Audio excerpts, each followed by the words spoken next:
जय हिंद बच्चों, आप सभी का स्वागत है। आज हमारा इकोनॉमिक्स का सबसे अंतिम क्लास और आज हम लोग पढ़ने वाले हैं क्या, तो राज्य एवं राष्ट्र की आय।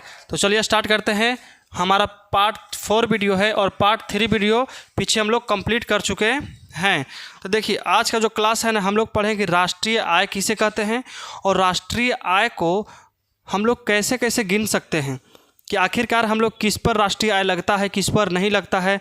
आखिरकार कोई आदमी 50,000 रुपये कमा रहा है तो वो होता है कि आय के आधार पर, कितना कोई खर्च कर रहा है उसके आधार पर भी राष्ट्रीय आय निकल सकता है कि नहीं है। अब मान के चलो कोई व्यक्ति है, तुमको उसके बारे में कुछ भी नहीं मालूम है, तुम्हारे गाँव में एकदम नया नया आया है, एगो बड़का को फॉर्चूनर उतारा, फॉर्चूनर 50 लाख की गाड़ी होता है, एगो फॉर्चूनर से आया है, 2-4 गो मोबाइल रख ले है, एकदम सोना चांदी पहन ले है, तो तुम उसके देख रेख से, पहनावे और नहावे से कह सकते हो कि उसका आय ज़्यादा होगा, वो कमाता ज़्यादा होगा, है कि नहीं है। एगो आया है कुछ भगवान के नाम पे दे दे बाबा, है कि नहीं है, अब वो करते आया है, तुम उसको देखोगे तो बताओ उसका भी आय तुमको पता चल जाएगा कि बेचारा कितना कमाता होगा, क्या क्या बचाता होगा, है कि नहीं है।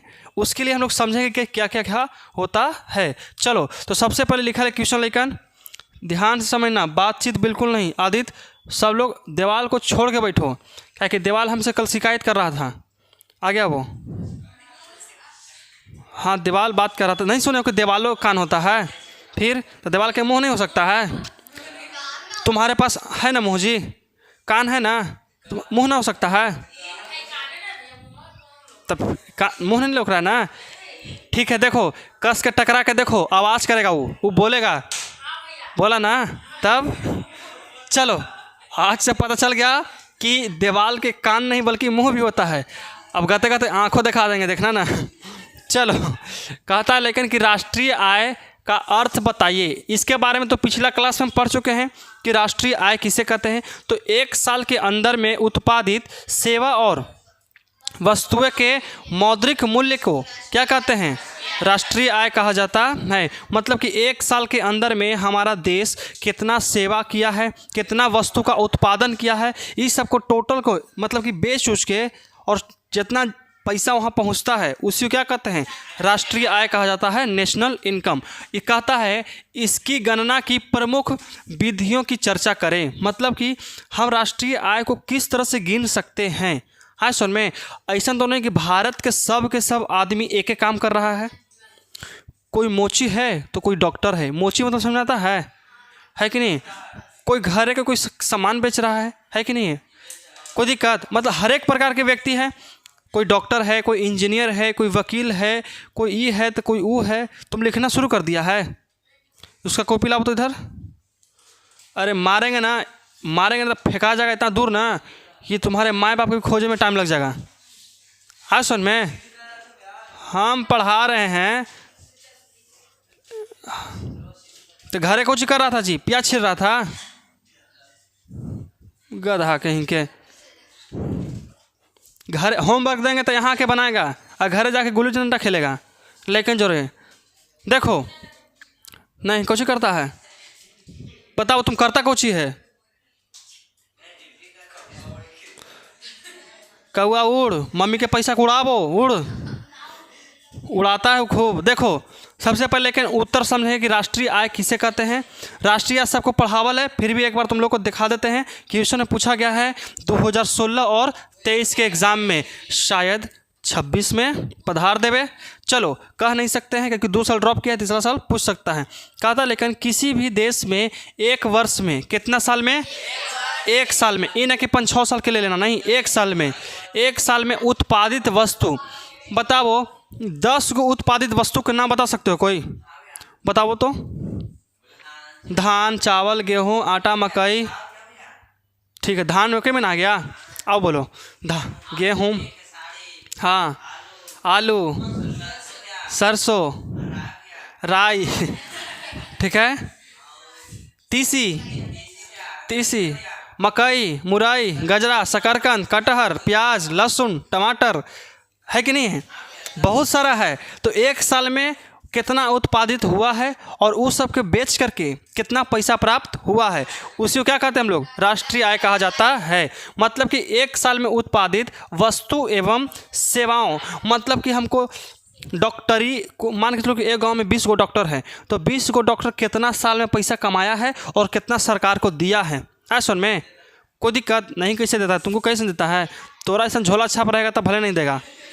चलो देखो, अर्जित आय की कुल मात्रा क्या कहते हैं, लेकिन राष्ट्रीय आय कहा जाता है। क्या कहते हैं, राष्ट्रीय आय। राष्ट्रीय आय में कोई दिक्कत है तो इसका परिभाषा एकदम सरल है कि एक वर्ष में उत्पादित सेवा और वस्तु मतलब उत्पादित वस्तुओं और सेवाओं के अर्जित मूल्य को क्या कहते हैं, राष्ट्रीय आय कहते हैं। कोई दिक्कत। चलो अगला परिभाषा है लेकिन कि इसको हम लोग क्या कहेंगे, यहाँ समझो, इसमें समझो, उसको बाद में समझाएंगे कि राष्ट्रीय आय गणना की प्रमुख विधियाँ, कि राष्ट्रीय आय को हम लोग कैसे कैसे गिन सकते हैं। तो इसको पढ़े से पहले सोचो लेकिन कि राष्ट्रीय आय में अगर हम रखेंगे तो सबसे पहले क्या होता है, किसी भी वस्तु का उत्पादन क्या होता है, उत्पादन के हिसाब से राष्ट्रीय आय दे सकते हैं, है कि नहीं। अगर हमसे कहे कि बिहार में एकदम कृषि प्रधान राज्य है, कृषि प्रधान राज्य है, तो बोलो कि बिहार से जो आय मिलता होगा सरकार को वो किससे ज़्यादा मिलता होगा, कृषि से। कौची से, कृषि से, मतलब कि उत्पादन से। कौची से, उत्पादन से। आय सुन में उसके बाद क्या हो सकता है, उसके बाद क्या हो सकता है, आय से। क्या हो सकता है, आय। ये किसी व्यक्ति कितना कमा रहा है उससे भी अंदाज़ा लगा सकते हैं उसका आय के बारे में। उसके बाद क्या हो सकता है, खर्चा के बारे में कि कितना खर्चा कर रहा है। मान के चलो, समझ में आया। अब कोई तुम्हारे गांव में है, बहुत अमीर है और किसी गांव में गया तो पता कर लेता है कि अमीर आदमी है, रहन सहन से दिख जाता है कि अमीर आदमी है, तो उसका आय के बारे में जानकारी होता है कि नहीं होता है, एकदम हो जाता है। तो कहता लेकिन कि उत्पादन की गणना विधि, सबसे पहले क्या है, उत्पादन की गणना विधि। इससे पहले क्या था लेकिन, उत्पादन गणना विधि। ये भी वही डिफिनेशन है, मतलब दो डिफिनेशन एक चीज़ के है। कहता है इसकी गणना जब उत्पादन के योग द्वारा किया जाता है उसे क्या कहते हैं, उत्पादन गणना विधि कहते हैं। मतलब राष्ट्रीय आय को गणने के लिए सबसे पहला विधि क्या है, उत्पादन गणना विधि, कि किसी राज्य या किसी देश में कितना उत्पादन हो रहा है उससे हम लोग राष्ट्रीय आय की पता कर सकते हैं। आय सुन में कि हमारे यहाँ कितना दाल हुआ है, कितना चावल हुआ है, कितना स्प्राइट के बोतल बना है कि नहीं, ये सब उत्पादन हो गए ना वस्तु के। तो यही सबसे हम लोग क्या पता चल सकता है कि राष्ट्रीय आय कितना हो सकता है। ये हमारा पहला था। दूसरा देखो क्या था, अब देखो लेकिन दूसरा समझो, नहीं आएगा जी, जाके बुलाया पड़ेगा, बड़ी रुस्ता है सब। देखो कहता है उत्पादन गणना विधि, गणना जब उत्पादन के योग द्वारा किया जाता है उसे क्या कहते हैं, उत्पादन गणना विधि कहते हैं। Same same same, no different. Okay, देखो पहला आता है लेकिन आय गणना विधि। क्या आता है, आय गणना विधि। आय मतलब समझ में आता है इनकम। क्या है, इनकम, कि किसका कितना इनकम हो रहा है उसके हिसाब से हम उसका आय का पता चला सकते हैं। आय सुन में अगर मान के चलो कि एक देश में सबका सैलरी 1 लाख रुपया है, कितना है, 1 लाख, तो बताओ वो देश विकसित होगा कि विकासशील होगा, विकसित होगा। कितना होगा, विकसित। लेकिन भारत में क्या है, विकासशील। 400 रुपया 300 रुपया प्रति व्यक्ति आय चलता है। आय सुन में कोई दिक्कत, कहाँ 1 लाख, कहाँ 400 रुपया, कहाँ राजा भोज, कहाँ गंगू तेली, ओकरो से नीचे कर दो उसको। आय सुन में देखो पहला क्या है लेकिन, आय गणना विधि देश के व्यक्तियों की आय के आधार पर, किसके लेकिन, आय के आधार पर, मतलब कि व्यक्ति कितना कमा रहा है उसके आधार पर भी क्या होता है, राष्ट्रीय आय की गणना की जाती है। कोई दिक्कत यहाँ तक समझ में आया। पहला था उत्पादन के आधार पर, किसके आधार पर, उत्पादन के आधार पर। दूसरा क्या है, आय की गणना, आय के मतलब आय गणना विधि मतलब आय के आधार पर किसी राष्ट्र में कोई व्यक्ति कितना कमा रहा है उससे भी हम लोग आय का पता चला सकते हैं। अब मान के चलो कि एगो परिवार है, कौन है, एगो परिवार, एक परिवार के आदमी 2 लाख रुपए कमा रहा है। कितना, 2 लाख, प्रति महीना 2 लाख रुपए कमा रहा है और उसके यहाँ 12 लड़कन हैं, 12 गो है। क्या भरण पोषण होगा, अरे आराम से हो जाएगा। 2 लाख रुपया समझता है जी, 2 लाख में क्या गुजर बैठता है जी, बोलो। अब सबके अलग अलग बात है। देखो तो सोचो कि अगर इसमें से एगो लेकिन गांव में घूमे जाएगा, एक लेकिन गांव में घूमे जाएगा, एकदम सोचो कि जिसके पापा 2 लाख रुपये महीना कमाते हैं, 24 लाख के सालाना, तो सोचो कि उसका लेकिन कैसे चलेगा? फटल पुरान पहन के नहीं, एकदम नया नया जूता, नया नया घड़ी, नया नया बेल्ट, नया नया चश्मा, नया नया शौक पालेगा, है कि नहीं? तो ऐसे ही जाकर गांव में घूमेगा तो उसको दूसरा लड़का देख के क्या कहेगा कि इसके पिताजी का जो आय है कम है कि बेसी होगा? ज़्यादा है। क्या है? ज़्यादा। क्योंकि जब लड़कन इतना शौक से रह रहा है तो पिताजी कितना शौक से रहेंगे। अब इसको जुटाने के लिए पिताजी का इनकम कितना होगा? 2 लाख रुपया महीना, है कि नहीं है? तो आय का पता चला कि नहीं चला? चला। और इससे हम लोग राष्ट्रीय आय का भी गणना कर सकते हैं, है कि नहीं है? चलो अब क्या लेकर, तो उस गणना विधि को आय गणना विधि कहा जाता है। क्या डिफिनेशन भारी है? क्या परिभाषा याद होने लायक है या नहीं? एकदम है। क्या है लेकिन कि देश के व्यक्तियों के आय के आधार पर राष्ट्रीय आय की पता लगा सकते हैं, उसे ही वही कहते हैं। आय सुन में। चलो अब लेकिन है व्यय। व्यय का मतलब होता है खर्चा। क्या होता है? खर्चा। अब कौन डेली रोल खा रहा है, कोई डेली स्पंज खा रहा है, कौन सूखे भात खा के गुजारा कर रहा है कि नहीं?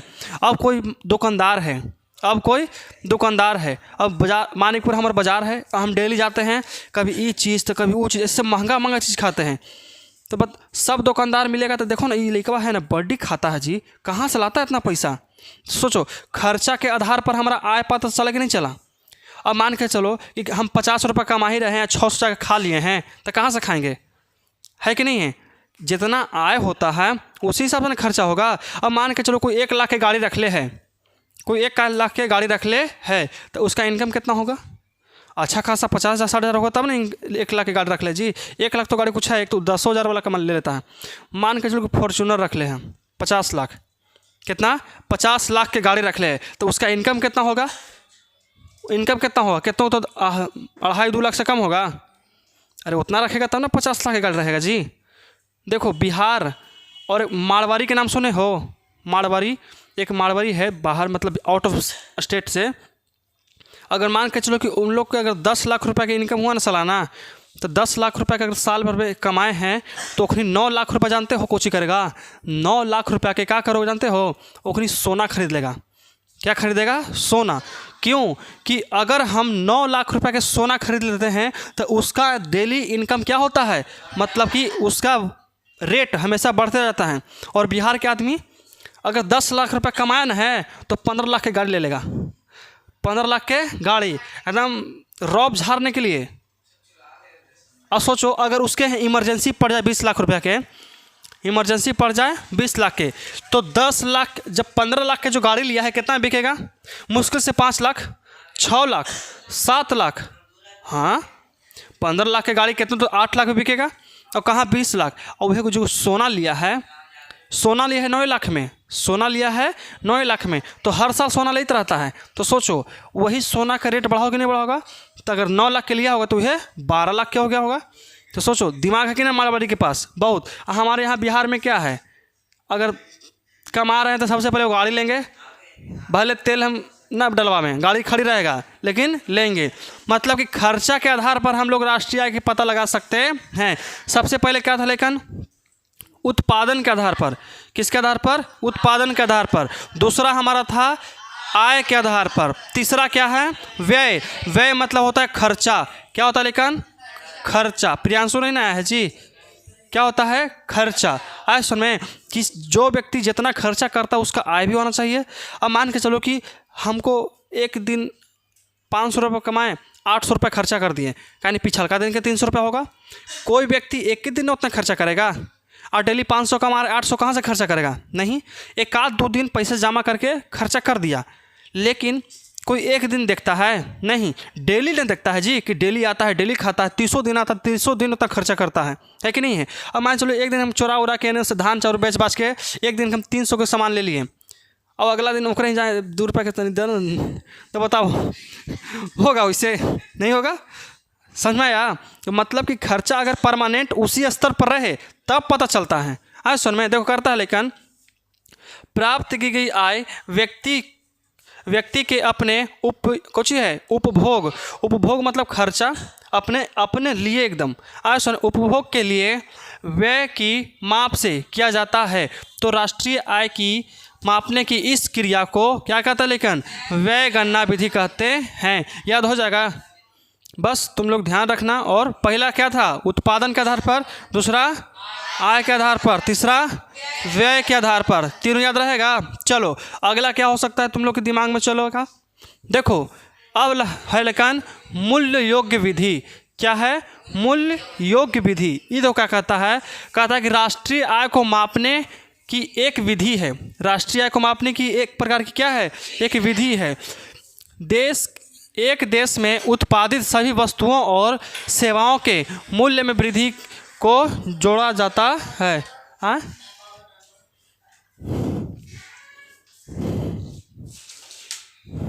दे दो जी डंडा, केकर सामत आया है जी। चलो तो नहीं कस के पढ़ो, हम गते मारेंगे, तो नहीं कम पड़ेगा, हम कस के मारेंगे। आए सुन में देखो, लेकिन अब मूल्य योग्य विधि समझ में आता है। इसका मतलब कहता है बाबू, देखो ऐसा तो नहीं ना है, अगर हम क्या होता है ना कि कोई भी अगर शर्ट है, कोई एक टी शर्ट मान के चलो हमारी शर्ट है, तो क्या हम जितना में लिए हैं उतना में फैक्ट्री में बना होगा, नहीं। अगर मान के चलो कि हम 500 के लिए हैं, कितना के 500 के, तो क्या फैक्ट्री में 500 के बना होगा, मुश्किल से उसको 200 रुपये खर्चा बैठा होगा। 200 बहुत ज़्यादा है कि नहीं, 200 खर्चा बैठा होगा। उसके बाद वो कोई अथी के बेचा होगा, मतलब कि बड़का को फैक्ट्री में बना, फिर उसके बाद कंपनी में बेचा, और कंपनी कोई डीलर का मतलब कि कोई बड़ा कारखाना ना होता है उसमें बेचा, फिर वो बेचा कहाँ, दुकान में, बड़ा दुकान में, होलसेलर में, और होलसेलर बेचा खुदरा दुकान मतलब छोटा दुकान में। तो वहाँ से आते आते आते आते क्या हो गया, हमारा शर्ट के रेट कितना हो गया, 500 हो गया। कितना हो गया, 500। यही सब के जोड़ने की क्रिया क्या कहते हैं, मूल्य योग। मतलब क्या होता है लेकिन जोड़, योग मतलब क्या होता है, जोड़। कहता है कि राष्ट्रीय आय को मापने के लिए यह एक प्रकार की विधि है, ये भी एक प्रकार क्या है, विधि। इस विधि में एक देश में उत्पादित सभी वस्तुओं और सेवाओं के मूल्य में वृद्धि को जोड़ा जाता है। आए सुन में, मतलब कि अभी मान के चलो कि अभी तुम लोग बाज़ार से खरीदने जाओ टमाटर, अभी टमाटर कितना है, 20 रुपये के 3 किलो है ना जी शाहीन। हाँ, शाम के 4 किलो हो जाता है, वो अलग बात है।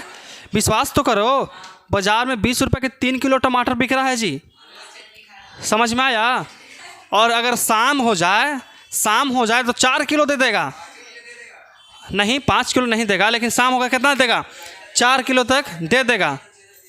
अब अगर तुम उसका रेगुलर कस्टमर है ना, तो 2-4 टमाटर बेसिए दे देगा। अब सोचो क्या साल भर यही रेट रहेगा, नहीं, उसमें वृद्धि होता है कि नहीं होता है। टमाटर 200 रुपये किलो तक होता है, और अभी 10 रुपये किलो कोई ना पूछ रहा है सुन में, कोई दिक्कत इसमें है। चलो अगला कहता है लेकिन व्यावसायिक गणना विधि। व्यावसायिक गणना विधि समझ में आता है। व्यावसायिक मतलब क्या होता है मालूम है, व्यावसायिक मतलब क्या होता है, हाँ, मतलब कि व्यवसायिक का मतलब होता है एक छोटा पैमाने पर फैक्ट्री। आए सुन में, मत तो कोई कारखाना 5-6 गो आदमी के द्वारा लगाया कि सामूहिक, जिससे हम लोग का खर्चा निकले। कहता लेकिन अंत में, सबसे अंत में व्यावहारिक संरचना के आधार पर राष्ट्रीय आय की गणना की जाती है। व्यावसायिक आधार पर की गई गणना को क्या कहते हैं, व्यावसायिक गणना विधि कहते हैं। अब हम एक 5-6 को लेकर मिल के एक छोटा सा चप्पल के फैक्ट्री खोल दिए हैं, ठीक है, और हमारा छोटा व्यवसाय है कि नहीं है, और वहाँ से हम कितना राष्ट्रीय आय भेज रहे हैं, वहाँ से भी हमारा पता चलता है। कोई दिक्कत यहाँ तक है। तो सबसे पहले क्या था लेकिन उत्पादन के गणना विधि, फिर दूसरा क्या था आय गणना विधि, तीसरा क्या है व्यय गणना विधि, चौथा क्या है मूल्य योग्य विधि, पांचवा क्या है व्यवसाय गणना विधि। हालांकि किताब में मात्र 3 गो है, किताब में मात्र 3 गो है, लेकिन 5 गो थोड़ा सा एक्सटर्नल नॉलेज के लिए दे दिए। कोई दिक्कत। अब देखो ये सब तो सही बात है, हर चीज़ का 2 मतलब होता है, एक अच्छा और एक खराब। आज सुन में हम तुमको बहुत अच्छा एकदम बात बता रहे हैं, इसके पीछे हमारे कुछ ना कुछ दिमाग में चल रहा होगा कि मान के चलो कि ये लड़की खूब अमीर है, ठीक है, हम इसको अच्छा बोल रहे हैं, कहीं बेसी फीस दे देगी, है कि नहीं। मतलब कि किसी का बड़ाई हम तारीफ़ कर रहे हैं तो उसके पीछे कुछ ना कुछ हमारा षड्यंत्र होगा, है कि नहीं है। अब कोई दोस्त 2 को साथे रह रहा है, कोई ना कोई स्वार्थ जरूर होगा छिपल। हाँ, ये कहे कि मतलब का ये हमको तारीफ़ कर रहा है, इसलिए शायद भैया लास्ट में कम मारे, है कि नहीं ना भाई, हमको तारीफ़ करता है जी, इसको मारते नहीं है, तो फिर कल से तारीफ़ कौन करेगा। मतलब कि एक अच्छा और एक ख़राब बात होता है। ये सब हम लोग अच्छे बातें पढ़े हैं इसके बारे में, क्या पढ़े हैं, अच्छी बात। अब देखते हैं ख़राब बात इसके बारे में, क्या पढ़ते हैं, ख़राब बात। अब जानते हो पहला बात इसमें ख़राब बात में देखो, लेकिन क्या कहता है ना, बहुत एकदम अच्छा से कहता है और एकदम प्यार से कहता है, समझो।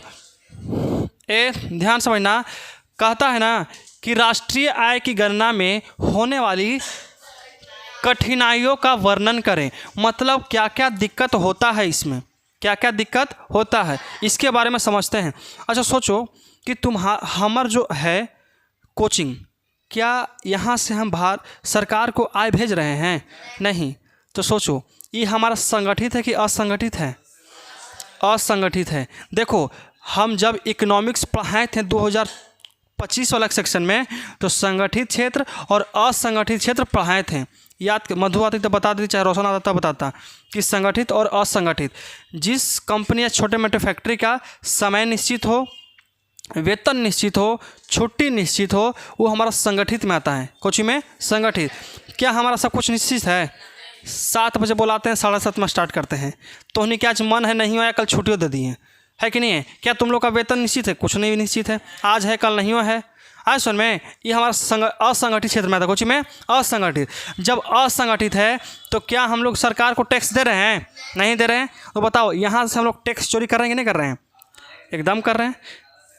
तो सोचो हम उसको भी नहीं कर सकते क्योंकि हमारा इनकम सालाना उतना नहीं है, तो हम टैक्स क्यों दें, है कि नहीं। यही हमारा बड़ा पैमाना पर अगर कोचिंग हो जाए तो हम लोग क्या करेंगे, टैक्स देंगे। बिना टैक्स देले कोई गुंजाइश नहीं है। आज सुन में कोई दिक्कत, यहाँ से टैक्स चोरी हुआ कि नहीं हुआ, हो गया। अब देखो, अब मान के चलो कि साहिन खूब अमीर बन गई, आगे चल के खूब अमीर बन गई। आज लाडली के अपने घर काम पर लगवा ली झाड़ू पोछा करने के लिए।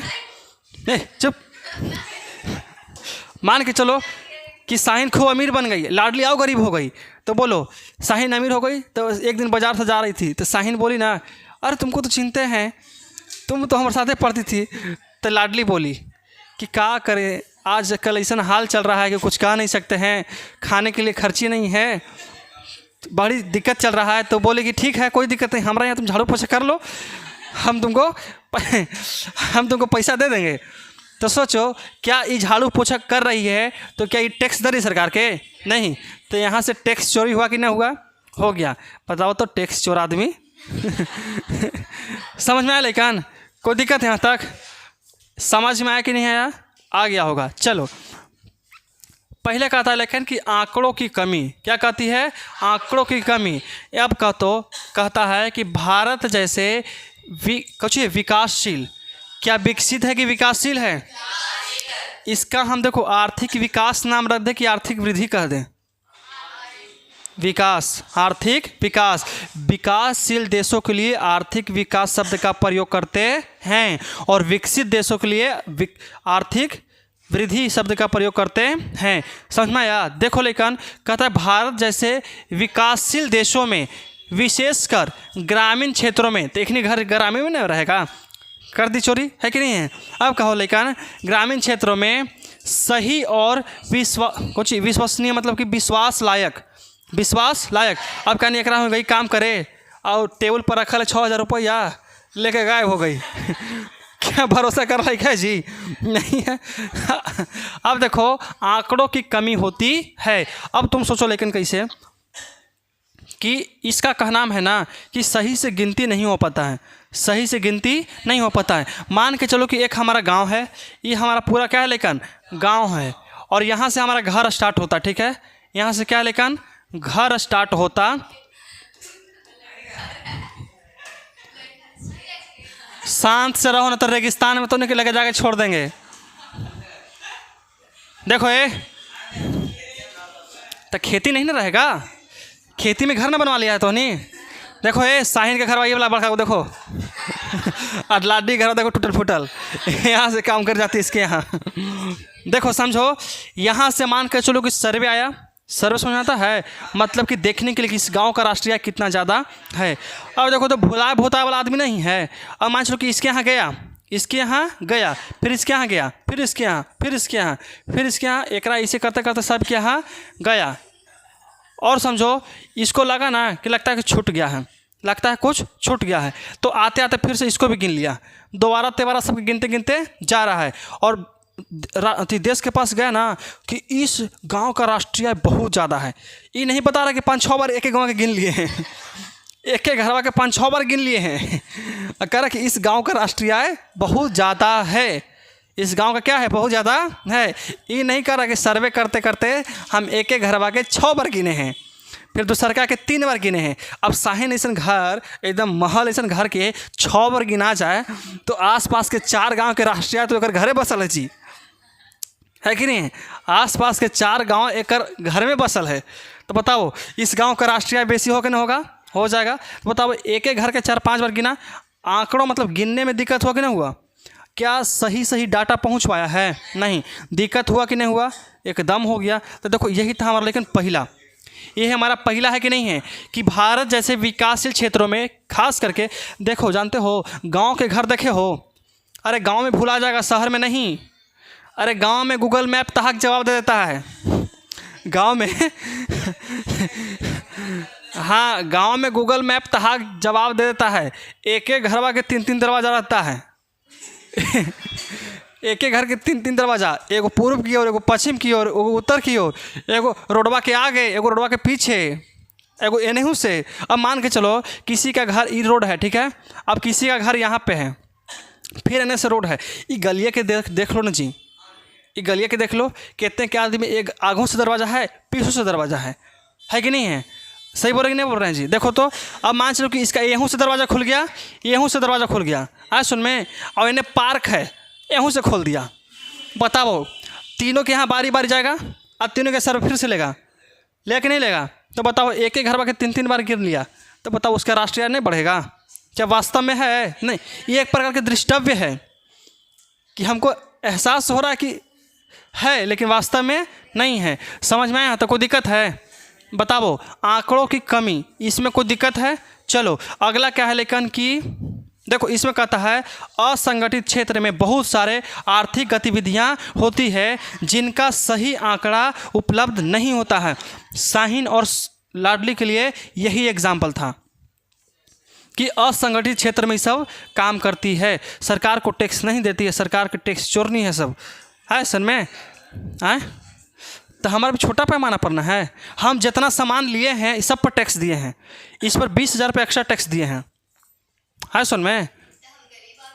इसीलिए तो तुम्हारे के लिए है असंगठित क्षेत्र में, गते गते हमारा इस संस्था क्या हो जाएगा, संगठित क्षेत्र में शामिल हो जाएगा, कोई दिक्कत। लेकिन यहाँ तक चलो अगला क्या है, अगला गांव था, गांव को हम लोग मिटा दिए, बर्बाद कर दिए। चलो अगला समझो कि दोहरी गणना की समस्या, दोहरी गणना की समस्या समझ में आया, जिससे मैं ये वाला बताया ना, लेकिन दोबारा गिनाया कि नहीं गिनाया, गिना गया, गिनाया कि नहीं गिनाया, गिना गया। तो दोहरी समस्या का भी अभाव है कि नहीं है, है। अब देखो इसमें और है कि सोचो, इसमें होता है ना कि राष्ट्रीय आय आखिरकार किसको निकालते हैं, तो उत्पादित वस्तु के अंतिम मूल्य को, आज सुन में, अंतिम मूल्य। अब सोचो कि मान के चलो कि हम लोग गेहूँ रोपे हैं, कोची गेहूँ, तो क्या हुआ ना कि गेहूँ का भी राष्ट्रीय आय जुट गया, गेहूँ का भी राष्ट्रीय आय जुट गया।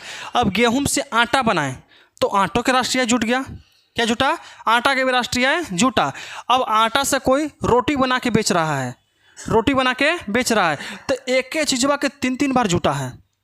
चीज़ के गो है, एक गो है, लेकिन जुटा के बार है 3 बार, जुटा के बार है 3 बार। तो सोचो ये सही आंकड़ा है, नहीं है, कि दोहरी संयोग का अभाव है कि नहीं है, एकदम है। अब देखो लेकिन कहता इसमें है एक ही वस्तु या सेवा की गणना एक से अधिक बार होने की संभावना होती है। सही बोले कि नहीं बोले, एकदम बोले। सबसे पहले मान चलो हम गेहूँ रोपे हैं, तो एक बार तो गिनती हो गया राष्ट्रीय आय में कि हमारे यहाँ 50 क्विंटल गेहूँ हुआ है, एक बार गिना गया। फिर उसका अगर आटा निकाले हैं, आटा अगर निकालें तो फिर से उसका गिनती हो गया, एक ही चीज़ के 2 बार। और वही आटा को बेच रहे हैं हम रोटी बना के, फिर से गिनती हो गया। अरे तुम लिट्टी बना लो या कुछ भी कर लो, मतलब हुआ कि ना हुआ, 2 बार गिनती 3 बार गिनती हो गया, मतलब कि 2 बार हो गया ना हुआ। बस आसान है कि एक ही वस्तु या सेवा की गणना एक से अधिक बार होने की संभावना होती है, जिससे राष्ट्रीय आय का अनुमान गलत हो सकता है। क्या हो सकता है? गलत हो सकता है। अब मान के चलो कि हमारे यहाँ हम लोग 5 भाई हैं, है नहीं? मान लो ये हमारा एगो छोटा सा घर है, ठीक ना? छोटा सा क्या लेकिन नहीं, घर नहीं, तीर था ये। चलो देखो ये हमारा घर है, लेकिन आज सुन में, अब देखो ये हमारा घर मान के चलो। आज सुन में, हम यहाँ 5 भाई रहते हैं और पांचों अलग अलग स्टेट में रहते हैं, अलग अलग स्टेट में रहते हैं, और पांचों हम लोग कमाते हैं मान के चलो कि 10-10 हज़ार। कितना? 10 हज़ार। तो कितना महीना हुआ? 50 हज़ार। अब मान के चलो कि हमारे घर पे सबके शादी ब्याह होल है, ठीक है? तो यहाँ सर्वे आया, कुछ आया सर्वे, तो सर्वे आया तो 50 हज़ार बताओ गया।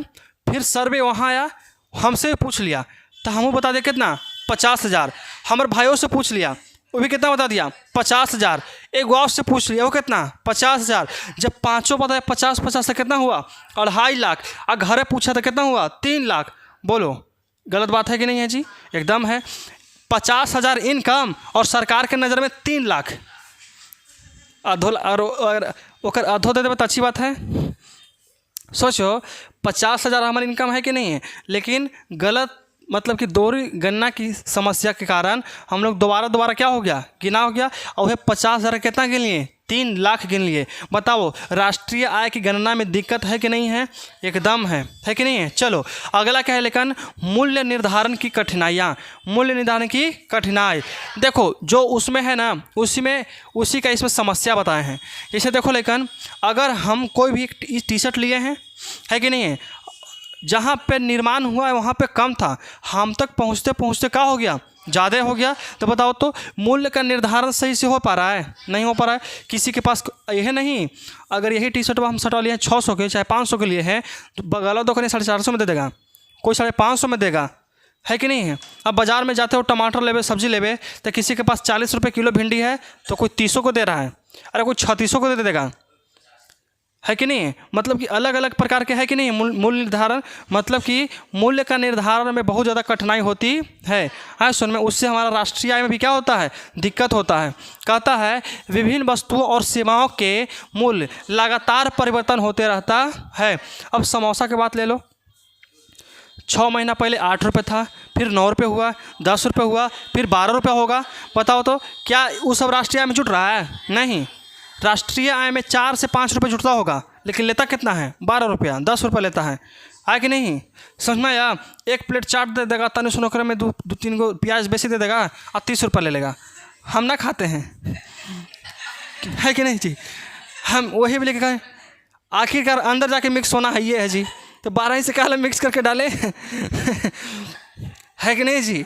अंदर जा कर के मिक्स ही ना होना है, ऐसे तो ना कि एकदम खड़े खड़े रहेगा तो 12 समझो ध्यान से, कोई दिक्कत समझ में आ रहा है? समझ में आया? चलो अब तो ध्यान समझो। मूल्य लगातार परिवर्तन होते रहता है, जिससे राष्ट्रीय आय की गणना में दिक्कत आती है। कोई दिक्कत यहाँ तक समझ में आया? चलो अगला क्या हो सकता है, लेकिन दिस इज़ द लास्ट। देखो अब कहता है कुछ है मौद्रीकृत खपत की उपस्थिति से मूल्य निर्धारित और भी मुश्किल होता है। मतलब सोचो कि अगर हम आदित्य के मरवाना है तो एगो आदमी के दे दिए 50 लाख की सुपारी, लो इसको मार दो।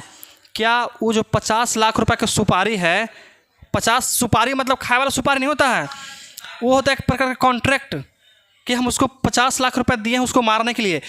क्या वो 50 लाख रुपया वो चोरवा जो है जिसको हम दिए हैं उसको मारने के लिए, क्या सरकार को दिखाएगा कि देखिए ना 50 लाख रुपए हमको दिया है मारने के लिए? दिखाएगा नहीं। तो गैर खपत है कि नहीं है जी? एकदम है गैर खपत। जो सरकार के का ओकर घरों वाला नहीं जानता है कि एगो आदमी के लिए हमको मारने के लिए पैसा मिला है, जिसको मरवाना है वो तक नहीं जानता है। बताओ गैर खपत है कि नहीं है? एकदम है। इससे राष्ट्रीय आय में दिक्कत है कि नहीं है? है। वाइट मनी था उसके पास और मरवाने के लिए उसको क्या बनवा दिया? ब्लैक बनवा दिया। अब मान चलो हम एकदम बहुत इज्जतदार आदमी हैं, हम 50 हज़ार रुपये महीना कमाते हैं, 50,000 महीना कमाते हैं और टैक्स भी देते हैं, जीडीपी सब कुछ भरते हैं। आज सुन में, और वह पैसा जोड़ जोड़ के एक एक पाई की हमारे पास हिसाब है कि हम इतना कमाए हैं, इतना नहीं कमाए हैं, सबको टैक्स देते हैं, सब कुछ सही से है। तो सोचो 2 लाख रुपया उसको हम दे दिए, किसी मतलब कि सुपारी दे दी उसको मारने के लिए, तो मेरे पास जो वाइट मनी था, हम वाइट मनी को किस में बदलवा दिए? ब्लैक मनी में। तो क्या वो ब्लैक मनी सरकार के खाते में जाएगा? नहीं जाएगा। तो गैर खपत हुआ कि नहीं हुआ? एकदम हुआ। अब कहता है लेकिन गैर मौद्रिक लेन देन, यही बतिया बस वही है। ग्रामीण क्षेत्रों में वस्तुओं और सेवाओं का विनिमय अक्सर पैसे के बिना ही होता है। अरे ना आता है जी फेरी करे वाला, फेरी नहीं सुनाता है? अरे कहता ना है कि ऐसे कहता है, आलू 2 टमाटर लो, वस्तु विनिमय प्रणाली उसमें चलता है। हाँ, धान से चूड़ा बदलो, हाँ बाल से पापड़ी देगा लोहा टीना प्लास्टिक ईंटा पत्थर शीशी बोतल कुछो से दे दो, चीनी देगा। 1,000 ईंटा दो उसको गलत बोल रहे हैं? 1 महीना तक तुमको भर पेट से पापड़ी खाएगा वो। 1,000 ईंटा कितना क्या था? 8,000 रुपया के का तो ईंटा से नहीं देगा हैं? तुम्हें उसको 1,000 ईंटा दो हाँ कुछ बोलना चाहते सुनीता? समझो ध्यान से, इसमें कोई दिक्कत है? समझ में आ रहा है सबके? तुमको आ रहा है ना? चलो देखो, गैर खपत समझ में अति गैर मौद्रिक प्रणाली, अक्सर ग्रामीण आवास में जो लोग रहते हैं वो बिना पैसा के ही लेन देन करते हैं, मतलब कि वस्तु विनिमय प्रणाली का वहाँ पे कार्य चलता है। बाल दो, सोम पापड़ी लो, ईंटा दो, पत्थर लो, मतलब कि अति घर के सामान लोहा लक्का टूटल फूटल कुछ हो दो, उसके बदले तुमको पाव रोटी देगा, बिस्कुट देगा, सोम पापड़ी देगा, चीनी देगा। एक समय आम की सीजन आता है तो ये देखो कि लोहा हमारे था घरे गिरल जी, हमारे घर छतवा ढलाया था ना, हमारे छतवा ढलाया था तो न बच जाता है, ऐसे पटरवा खोसा रहता है, वही 4-5 गो बचल था, इतना पतरा 10 mm के रड था, मतलब इतना पतला रड था, और 6 गो तो रखल था। अब रखल था कोना में, तो आम भी क्या है, आम के सीजन में हम 6 को बेच के आम ले लिए हमारा पैसा की जरूरत पड़ा था वहाँ पे? नहीं पड़ा। बताओ, वही होता है गैर मौद्रिक प्रणाली। क्या जो हम किए हैं वो करनामा किए थे, क्या सरकार के खाता में 1 रुपया जाएगा? क्या वो अम्मा वाला एगो लोहा दे देगा सरकार के कि लीजिए हम 6 गो लोहा कमाए हैं, 1 लोहा आपका हुआ ऐसे कर सकता है? नहीं करेगा। बताओ, तो उससे में राष्ट्रीय आय में दिक्कत है कि नहीं है? बहुत दिक्कत है। अब देखो, लेकिन जिससे उनकी गणना करना मुश्किल होता है। समझ में आया कि नहीं आया? किसी को दिक्कत है आज की क्लास में? तो इसी के साथ हमारा जो चैप्टर है पूर्ण रूप से क्या हो गया? एकदम समाप्त हो गया। कोई दिक्कत? इसका ऑब्जेक्टिव आपके लिए बहुत जल्द लाया जाएगा। हम इतना जल्दी लाएंगे जितना जल्दी आपका उम्र बचल रहे पढ़ने के लिए। चलो बाबू, सबसे पहले इसको समझ लेना, उसके बाद मुश्किल से मुश्किल ये वाला पड़ेगा तो और आसान है, ठीक है? फिर देखो क्या पढ़ाएं, लेकिन इसके बारे में पढ़ाएं कि आय गणना विधि क्या है, किसी के इनकम के हिसाब से हम राष्ट्रीय आय का पता लगा सकते हैं। उसके बाद व्यय कि तुम क्या रुपया खर्चा कर रहे हो, उसके आधार पर हम पता लगा सकते हैं। अगला क्या था बाबू बताओ? अगला था हमारा मूल्य योग विधि, मतलब कि समझ रहे हो ना? ठीक है, चलो। और उसके बाद क्या था? व्यवसायिक गणना विधि। इसमें कोई दिक्कत था? चुन्नू समझ में आया? हाँ, तो तानिया मानी अभी के चाहिए, बेसी आ जाएगा तो फिर टॉप ना कर जाएगा हो। अगर सब पढ़ ही लेगा तो फिर मजदूर कौन बनेगा? वो दिक्कत है कि नहीं है? बताओ, है कि नहीं है?